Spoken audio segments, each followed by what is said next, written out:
चलिए आज एक कहानी सुनते हैं, एक ऐसे परिवार की जो खुद को देखता था एक 8 पहियों वाली गाड़ी की तरह, एकदम मजबूत। लेकिन दिक्कत तब होती है ना जब गाड़ी का हर पहिया खुद को ही इंजन समझने लगे। बस यही थी इस परिवार की सबसे बड़ी प्रॉब्लम। तो कहानी शुरू होती है घर की मां शकुंतला देवी से, और उनका दावा सुनिए, मेरे बिना तो ये घर चल ही नहीं सकता। मतलब उन्हें लगता था कि घर की सुबह उन्हीं से होती है, उनके बिना तो गाड़ी 1 इंच भी आगे नहीं बढ़ सकती। और बस यहीं से कहानी का असली टकराव शुरू होता है। कॉन्सेप्ट बिल्कुल सिंपल है, परिवार, एक गाड़ी और सब लोग उसके पहिए। लेकिन प्रॉब्लम तब शुरू हुई जब हर पहिए को यह घमंड हो गया कि पूरी गाड़ी सिर्फ उसके दम पर चल रही है, और इसी ईगो ने घर में झगड़े की जड़ें जमा दी।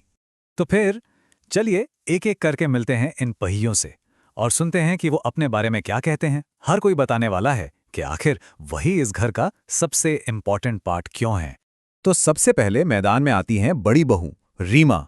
उनका कहना था, अगर मैं खाना न बनाऊं ना तो सबके सब भूखे रह जाएंगे। मतलब साफ था कि घर का पूरा बैलेंस तो बस उन्हीं की वजह से बना हुआ है।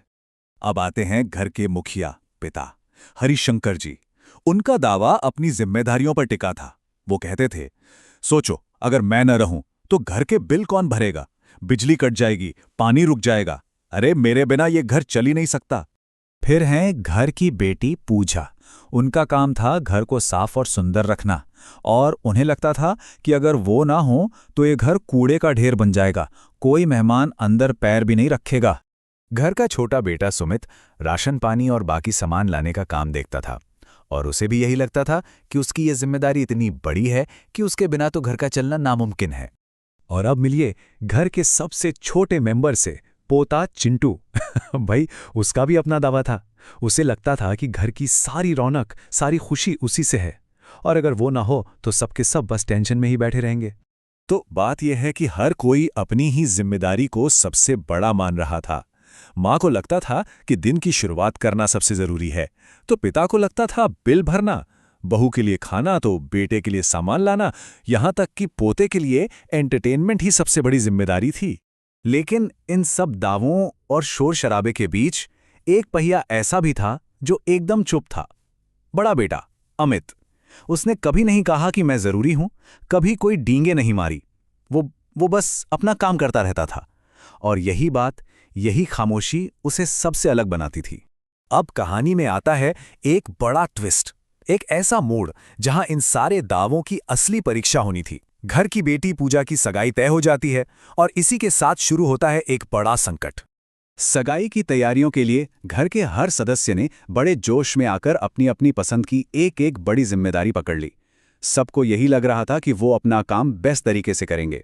तो काम कुछ ऐसे बंटे। माँ देखेंगी गेस्ट लिस्ट, पिताजी पंडित जी को बुलाएंगे, बड़ी बहू खाने का मेन्यू तय करेंगी, बेटी सजावट संभालेंगी, और छोटा बेटा बजट देखेगा। सबने अपना अपना काम तो ले लिया, पर टीम की तरह काम करने का किसी ने नहीं सोचा। लेकिन जिस दिन का इंतजार था, यानी सगाई के दिन, जब मेहमान घर पहुंचने लगे तो सारी प्लानिंग धरी की धरी रह गई। एक एक करके सब कुछ बिगड़ना शुरू हो गया। और फिर जो हुआ वो तो कमाल ही था। पता चला कि पिताजी ने पंडित जी को सुबह 11 बजे की जगह रात के 11 बजे का टाइम दे दिया था। माँ से मेहमानों की लिस्ट ही गुम हो गई। बेटी ने तो डेकोरेटर को एडवांस ही नहीं दिया, और सबसे बड़ी बात, बहू ने तो केटरर बुक ही नहीं किया था। मतलब सब कुछ गड़बड़। अब जब पूरा परिवार पैनिक में था, एक दूसरे पर इल्जाम लगा रहा था, तब कहानी का फोकस उस शांत पहिए यानी अमित की तरफ गया। उसने बहस करने की बजाय सिचुएशन को अपने हाथ में ले लिया। एक तरफ जहां सब चिल्ला चोट कर रहे थे, वहीं अमित बस शांत खड़ा मुस्कुरा रहा था, और उसकी वो मुस्कान इस बात का सिग्नल थी कि उसे पता है कि अब क्या करना है। और फिर अमित ने एक एक करके सब कुछ संभाल लिया। उसने फौरन पंडित जी को लाने के लिए गाड़ी भेजी, गेस्ट लिस्ट व्हाट्सएप पर केटरर को भेज दी, डेकोरेटर को एक्स्ट्रा पैसे देकर तुरंत काम शुरू करवाया, और एक बढ़िया होटल से खाना मंगवाने का इंतजाम भी कर दिया। और यकीन मानिए, ये सब 30 मिनट के अंदर हो गया। सोचिए, जहां पूरा परिवार घंटों से सिर्फ बहस कर रहा था, एक दूसरे पे चिल्ला रहा था, वहीं अमित ने मिनटों में सब कुछ ठीक कर दिया।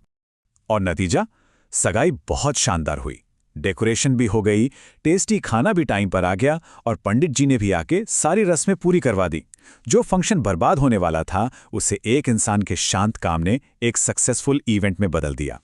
तो इस पूरी कहानी से हमें सीखने को क्या मिलता है? चलिए अब इस कहानी के असली मतलब को समझते हैं। ये कहानी हमें सिखाती है कि सबसे मजबूत पहिया कौन होता है। वो नहीं जो सबसे ज्यादा शोर मचाता है, बल्कि वो जो चुपचाप बिना कुछ कहे पूरी गाड़ी को आगे बढ़ाता रहता है।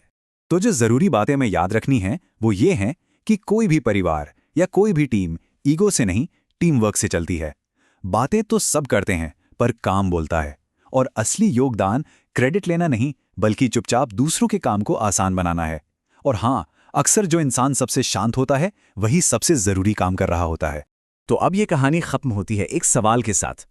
जरा सोचिए, आपकी अपनी जिंदगी की गाड़ी में, चाहे वो आपका परिवार हो, दोस्त हो या ऑफिस, वो सबसे मजबूत, सबसे शांत पहिया कौन है?